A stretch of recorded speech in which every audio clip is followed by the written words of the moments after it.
My firm is Gordon Mayer Communications, and I've been working with mostly nonprofits, helping them tell their stories and really just get out the word about what they're doing, why it's essential, and how people can engage and help them, whether that's donors or funders or program participants, basically whoever it is that matters most to them. And that's why I call what I do nonprofit marketing, building whatever, however they define their market. And a lot of times that's storytelling. And a lot of the organizations I work with are doing things that are a little bit more complicated or, are hard to explain. And so my mission is to help them, usually through storytelling, to, get across the message of what it is, why it matters, and how people can help, whether it's for someone who's an expert, just like they are, or someone who doesn't know anything. I started out as a reporter, as a journalist, and I was a copy editor of the Chicago Defender newspaper. And I definitely wouldn't be doing what I do now if I hadn't done that. A lot of people know the name of the Defender. At that time, it was a daily print newspaper. It's circulated by, for, and about the African American community. It has a kind of a historic role in the Great Migration. It was an amazing place to work. And I was like, you couldn't imagine a more ignorant person. I grew up in the suburbs of New York. This affluent, like a place. If you imagine white privilege, you would think about the place where I grew up. And so it was like, I had worked with community in college. I worked at the college newspaper. And so I had met all of these editors of Southside community newspapers in the African-American community. And it was through one of them I found out about this opportunity at the Chicago Defender. And it was completely eye-opening. I wasn't even there that long. But it was just really, really changed the trajectory for me. So much so that then, so that was my first job straight out of college. And then I went and I worked in this guy who was running for state representative on the southeast side. He's running for alderman on the southeast side of Chicago. And I'm a Gen Xer, and I was going to do the Gen X thing, and I was going to go home and try and find a job on a big metro newspaper or whatever. And I just somehow I got, I was into environmentalism. And this guy was known for that because his area was on the southeast side of Chicago. I went to volunteer on this guy's campaign, and I ended up living in the back room of his house for like the whole summer. So, and I always had been interested in journalism, but also like environmentalism, and it's kind of like the sign of the times, the 1990s, and while I was living in the back room of this guy's house, he had a book by Alton Miller, who was Harold Washington's press secretary. He had written this book about being the press person for Harold Washington when Harold was mayor. I was like, wow, that's a job. You can do public relations like for good guys. So I was hooked, and that was really kind of like how I got interested in this kind of work. And I did end up working at a big metro newspaper outside of Philadelphia for a year or two.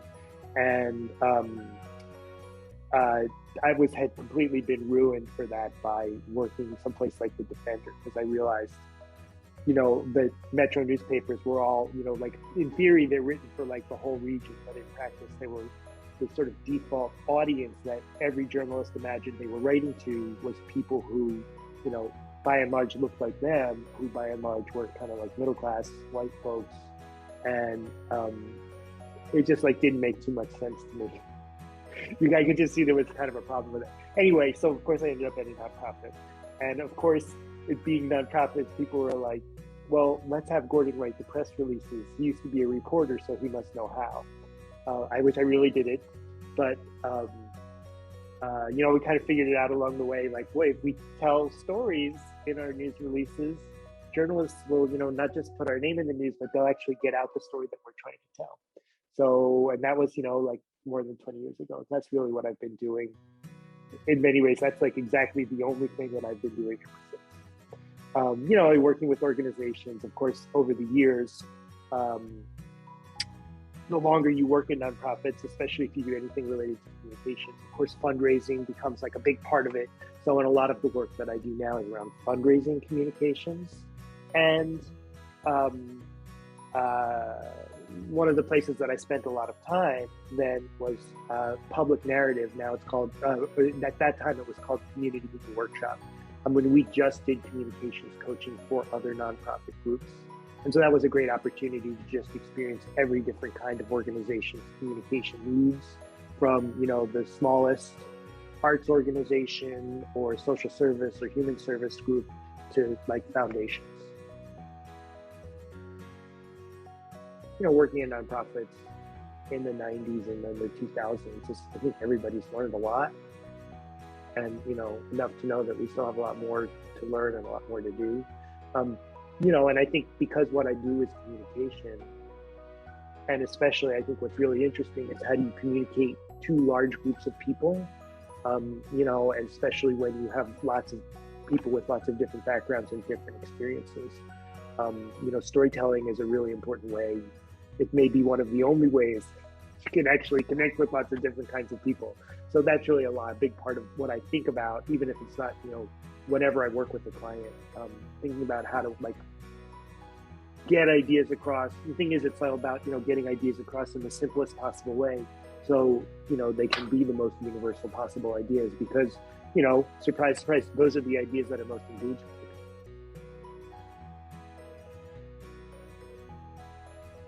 I've had the opportunity to work with a couple of founders in the past, 6 months or so on storytelling coaching and really helping them connect their personal story to their nonprofit pitch. So example of this, I worked with this Dion Dawson, who runs Dion's Chicago Dream. He started out doing a love fridge in Englewood, which is where he's from and where he grew up and where he remembers not having enough food himself when he was a kid, before he went off to the Navy and then came back.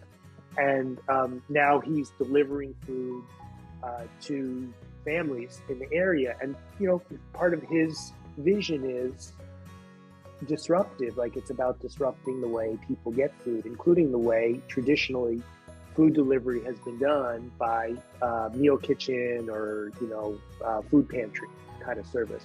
So we did both.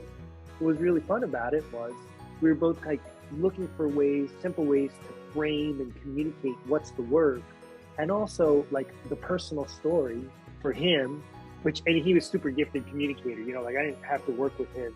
He's already telling his story amazingly. It was more like, well, what are some good, quick ways to get across what's important? Also, how people can help. And I know that it was helpful because he followed up with me. And so that's actually one of the things I'm working on right now is what does it look like to work with somebody and then maybe to continue on and do more and provide more support. So storytelling coaching is a kind of a growth area for me. I do a lot of work where people will hire me to be an interim chief communications officer. And that's really, it's a lot of work. It's the most work that I do for organizations, but it's fun because you get in really deep and build relationships sometimes with the whole staff of the organization. I was just looking at yesterday for a Thank You Thursday on social media. Somebody on the team at one of my clients used 40 pictures of staff, and I was like, wow, I took at least half those pictures. So it's just really great to see all those. It's really fun to do that kind of work. I've been a member of ACN for at least 5 years, and I actually have been involved. I was a fan of ACN for years before, when I would have done a little bit of consulting in the past. But actually the consulting, the volunteer work that I have done for ACN is totally straight out of the playbook of what I do for my clients. A perfect example is the website. ACN has a good website. It totally does what it needs to do. When about 2 years ago, I joined the communications committee, maybe a little bit longer. But we were talking for a little while, and you could see it was ready to need a little bit of love and just a little updating. And one of the things that we didn't have was we just didn't have a ton of photos actually that showed consultants at work. And I think part of the challenge was just it requires a leap of the imagination to be well, what does that even look like, a consultant at work? we sent out a call to ACN members to just send us your best photos of you at work. And we got really great pictures. You know, we got pictures from Lauren Reddy and her team, of them, their videography team. So, you know, they always have cool pictures of like, you know, cameras and gear. And we got pictures from Paul Feet. You know, he sent great pictures of his consulting firm that's based in the western suburbs. You know, like just folks in action, meeting, planning things, planning websites. Mindy Favor, who's you know, does a lot of work with schools and students around the country, had all these really cool exercises and vision boards. So Mary Morton sent us, you know, like some really cool her Zoom meetings, because obviously this is like, you know, was pandemic season, so you know, we had to have a couple Zoom pictures. And, so we got a lot of really great images of consultants at work, and that was really rewarding. And you know, that's a great example of how I like to work. You know, like figure out what is going to work, and then, you know, pull people together to make it happen. You know, the value proposition for ACN is really that it's something you can do to build your practice. For me, I look at it as, and I look at it as something that's honestly not tremendously expensive. You know,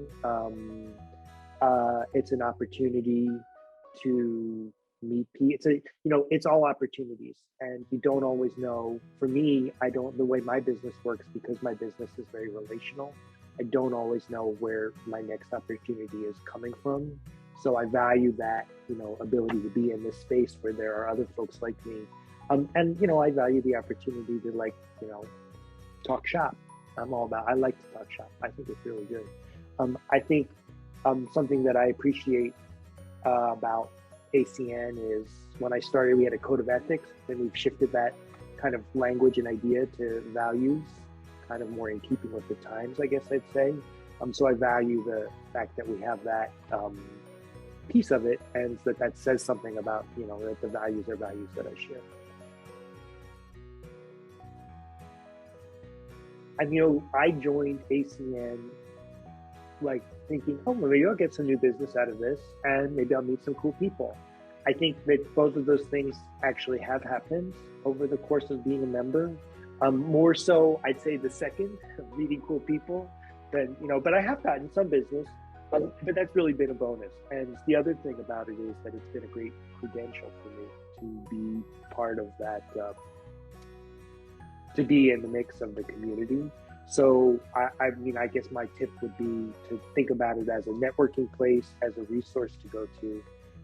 Yeah, it's definitely, you know, not going to hurt on the new business front, and use it as a credential.